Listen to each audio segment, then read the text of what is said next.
시작하도록 하겠습니다. 첫 번째로 부를 찬양은 시편 139편인데요. 다 같이 찬양하도록 하겠습니다.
찬양하도록 하겠습니다.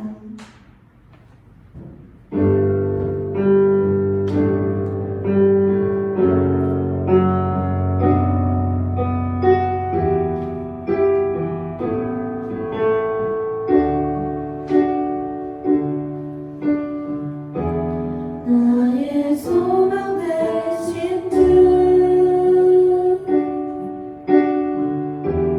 주를 바라봅니다.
사도신경으로 우리의 신앙을 고백하겠습니다. 나는 전능하신 아버지 하나님 천지의 창조주를 믿습니다. 나는 그의 유일하신 아들 우리 주 예수 그리스도를 믿습니다. 그는 성령으로 잉태되어 동정녀 마리아에게서 나시고 본디오 빌라도에게 고난을 받아 십자가에 못 박혀 죽으시고 장사된 지 사흘 만에 죽은 자 가운데서 다시 살아나셨으며 하늘에 오르시어 전능하신 아버지 하나님 우편에 앉아 계시다가 거기로부터 살아있는 자와 죽은 자를 심판하러 오십니다. 나는 성령을 믿으며 거룩한 공교회와 성도의 교제와 죄를 용서받는 것과 몸의 부활과 영생을 믿습니다. 아멘. 이번 시간에는 봉헌하는 시간 갖겠습니다.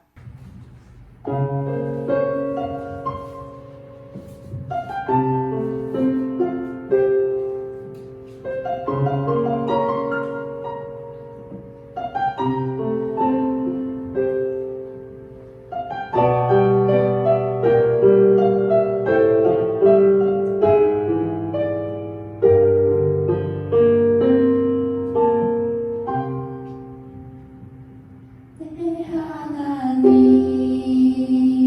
서신 발 앞에 무릎 꿇고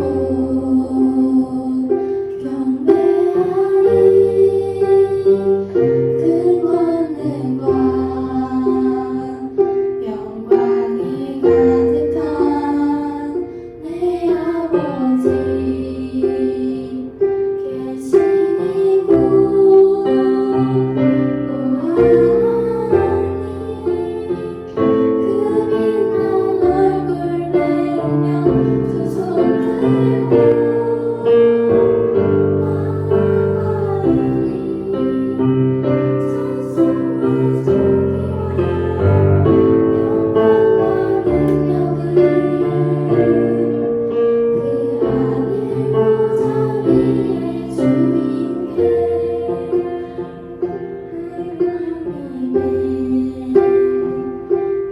크신 사랑이 우리 죄를 사하셨네. 어린 양의 보혈의 은혜로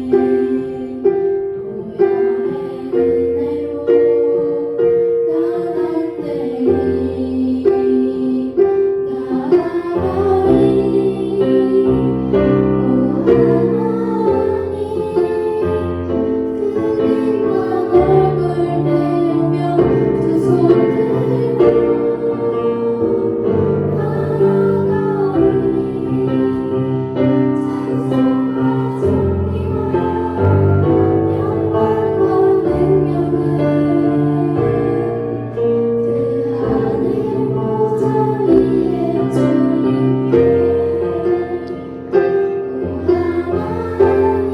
나아가리.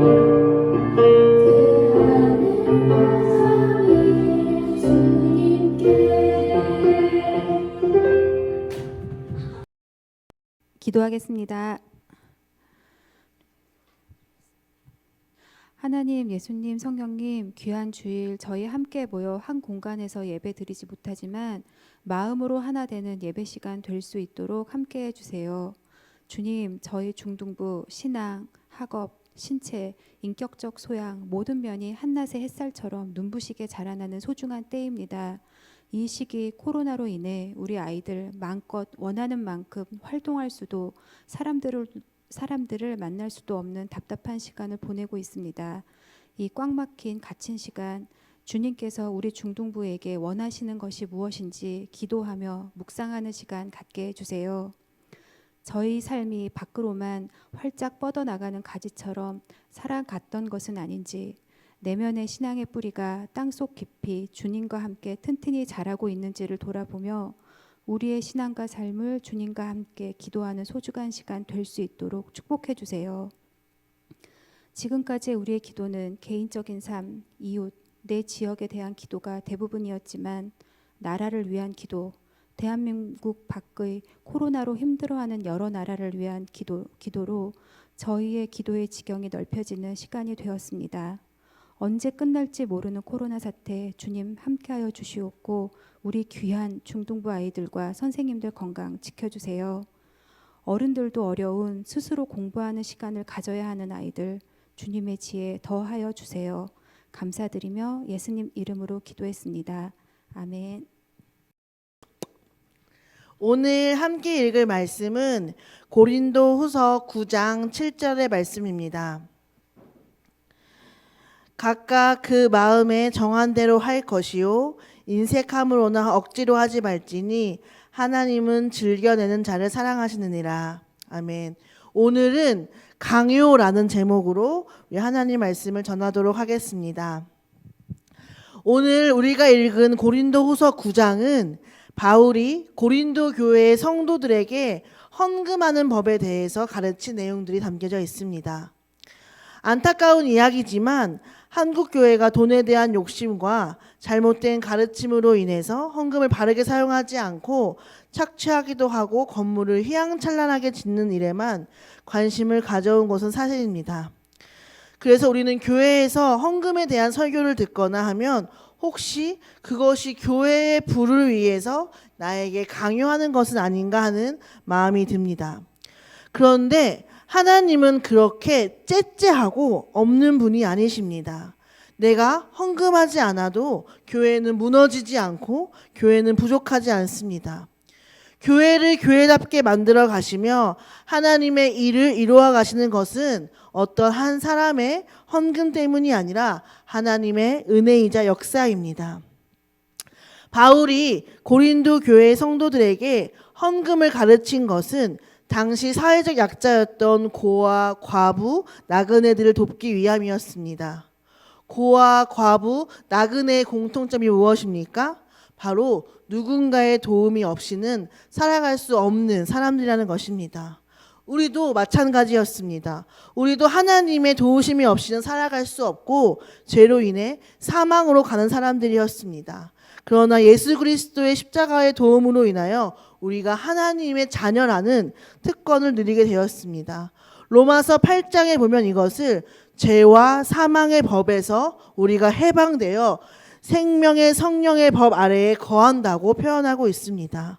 영적으로 고아와 과부와 나그네였던 우리가 하나님의 은혜로 내가 있는 자리가 옮겨졌다는 것을 믿는다면 나의 생활을 통해 내가 가진 것을 흘려보내는 삶을 살아야 합니다. 나의 생활 속에서 내가 가진 것을 복음으로 흘려보낼 수 있도록 하는 것 중에 하나가 헌금을 통해 과부와 고아와 나그네를 돕는 일이라는 것입니다. 그래서 교회는 구제의 일을 합니다. 우리 큰 기쁨 교회에서도 어려운 사람들을 돕고 있습니다. 우리는 교회가 사회적인 약자를 구제하는 일을 적극적으로 할 수 있도록 교회에 헌금을 하고 교회는 그것을 다른 곳에 사용하지 않고 합당하게 사용해야 할 것입니다. 바울이 강조했던 헌금에 대해서 요약하면 세 가지로 다음과 같습니다. 첫째, 헌금을 준비해서 하라. 두 번째, 감정적인 헌금을 피하라. 그리고 세 번째, 즐겁게 자원하는 마음으로 하라 라고 가르치고 있습니다.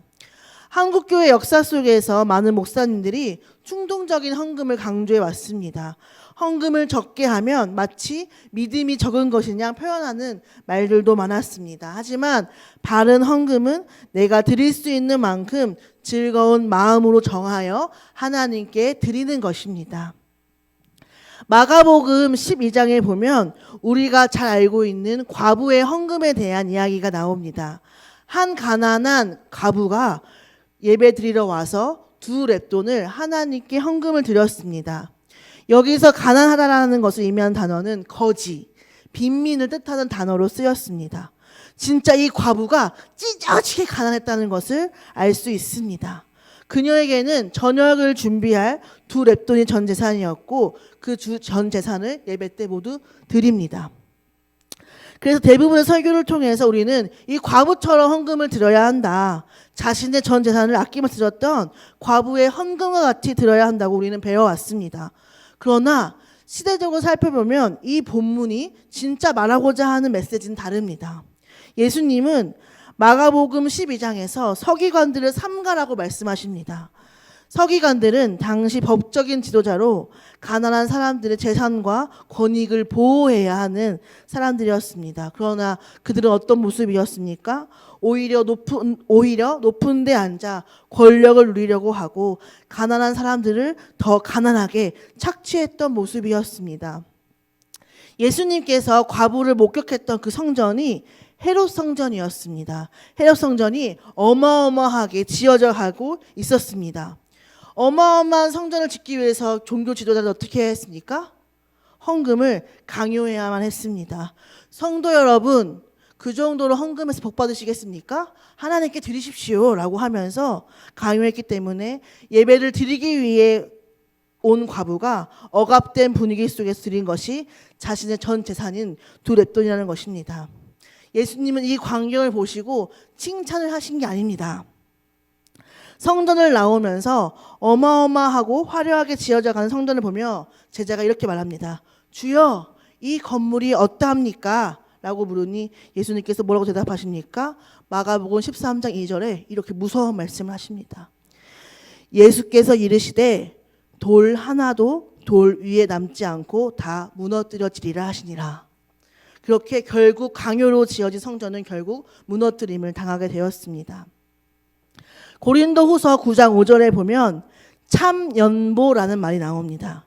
연보라는 말과 헌금이라는 말은 같은 말인데요. 그럼 참연보면 제대로 된 헌금, 진짜 헌금이라는 뜻이 되겠죠. 그러면 이 말의 어원을 살펴보면 참연보의 뜻이 무엇이냐라고 했을 때 내가 받은 은혜를 드리는 것, 내가 받은 복을 심고 복을 뿌리는 것, 내가 받은 은혜로 섬기는 것이라는 의미라는 것입니다. 고린도후서 9장 6절에서 적게 심은 자는 적게 거두고 많이 심는 자는 많이 거둔다라는 말씀이 나오는데 이게 여러분 돈을 먹고 돈을 먹으세요. 돈을 드리고 돈을 받으세요. 이런 말이 아닙니다. 하나님께 많이 투자하면 여러분들이 몇 배의 수익률을 얻을 수 있습니다. 이런 말이 아니라 내가 받은 은혜로 하나님께 드리고 하나님을 섬길 수 있다는 것입니다. 그러니 오늘 우리가 읽은 말씀처럼 인색함으로나 억지로 하는 것이 아니라 하나님을 사랑하는 마음으로 즐겨내는 마음으로 기쁜 마음으로 섬기는 태도가 바람직하다는 것입니다. 오늘 전도사님이 헌금으로 예를 들었지만 모든 신앙생활의 원리가 이것입니다. 우리가 교회에 나오는 것, 말씀을 듣고 기도를 드리는 것, 예배를 드리는 것, 또 교회에서 다양하게 섬기는 것, 이 모든 것들의 원리는 강요나 억지가 아니라 하나님을 사랑하는 마음으로 즐겨내어서 기쁜 마음으로 감당하는 것이 맞습니다. 그럼 우리들 친구들 중에는 이런 친구들도 있을 것 같아요. 전사님, 저는 교회 일이 전혀 기쁘지가 않아요. 하나님은 기쁘게 하는 자를 사랑하신다고 하셨으니 저는 아예 안 할래요. 예배도 싫고 말씀도 싫고 기도도 싫고 찬양도 다 싫어요 하는 친구들도 있을 것 같아요. 그런데 이건 정말 어리석은 생각이에요. 하나님께서 시편 말씀을 통해서 말씀하시기를 어리석은 자는 그 마음에 이르기를 하나님이 없다 하도다라고 기록되어 있습니다. 하나님은 우리를 태초부터 지명하셔서 하나님의 자녀가 되는 특권을 주셨을 뿐만 아니라 지금도 예수 그리스도의 십자가 사랑으로 우리와 동행하시는 분이십니다. 내 안에 섬김에 대한 기쁨이 없고 예배에 대한 기쁨이 없다면 나 안 할래요가 아니라 주님 저를 용서해 주세요. 주님을 향한 말씀에 아무런 반응이 없고 감동이 없는 저를 용서하여 주시고 제 안에 충만한 마음을 주셔서 하나님을 향한 사랑과 기쁨이 넘치게 하는 복을 허락하여 주세요라고 기도할 수 있어야 합니다. 아멘이죠? 네. 마지막으로 한 가지만 얘기하고 마치려고 합니다. 시편 112편 5절에 이런 말씀이 나와요. 은혜를 베풀며 꾸어주는 자는 잘 되나니 그 일을 정의로 행하리로다. 은혜를 베풀며 꾸어준다는 말이 이해가 되세요? 이해가 되세요? 도대체 무슨 말인지 모르겠죠. 이게 또 이 어원을 잘 살펴보면 꾸어준다는 말이 어떤 의미냐면 연결한다라는 의미입니다. 이게 뭐냐면 내가 받은 하나님의 은혜를 가지고 내 옆에 있는 친구를 섬길 때, 이 은혜를 꾸어줄 때 이 하나님의 은혜가 연결된다는 것입니다. 전사님이 받은 은혜로 우리 친구들을 잘 섬길 때 전사님이 받은 은혜가 연결되어서 우리가 이 은혜를 나눌 수 있는 것이고, 선생님들께서 받은 은혜를 가지고 아이들을 섬길 때 이 은혜가 연결되는 것이고, 찬양팀 친구들이 나와서 앞에서 찬양으로 섬길 때 찬양을 통해 은혜가 연결되는 것이고, 오늘 중학교 1학년 친구들이 특송했던 것처럼 앞에 나와서 섬길 때 그 은혜가 연결된다는 것입니다. 이 연결됨을 통해서 우리 중등부가 하나님 안에서 더욱 하나가 될 수 있을 뿐만 아니라 우리의 모임을 통해서 영광받은 하나님께서 더 충만한 은혜를 부어주시지 않으시겠습니까? 그러니까 우리가 억지로나 인색하는 마음이 아닌 즐겨내는 마음으로, 기쁜 마음으로 우리가 은혜를 나눴으면 좋겠습니다. 중등부 친구들이 하나님을 사랑하는 마음으로 주님을 섬기고 우리 공동체를 섬길 때 하나님께서 기뻐하실 줄 믿으며 우리를 더 은혜 위에 은혜로 연결시켜 주실 줄 믿습니다. 아멘. 기도하겠습니다. 사랑의 하나님 감사합니다. 이미 우리에게 하나님께서 수많은 복을 허락하여 주셨고 은혜를 주신 줄을 믿습니다. 십자가 위에서 우리를 위해 죽으신 그 사랑을 의지하오며 그 하나님의 은혜를 나누는 친구들이 되어지기를 소망합니다. 우리 안에 억지함으로가 아닌, 인색함이 아닌 즐겨내는 마음으로 서로를 섬길 수 있도록 아버지께서 허락하여 주시고, 그런 우리의 모습 가운데 하나님께서 은혜 위에 은혜로 채워 주시옵소서. 감사드리며 이 모든 말씀 예수님의 이름으로 기도드렸습니다. 아멘.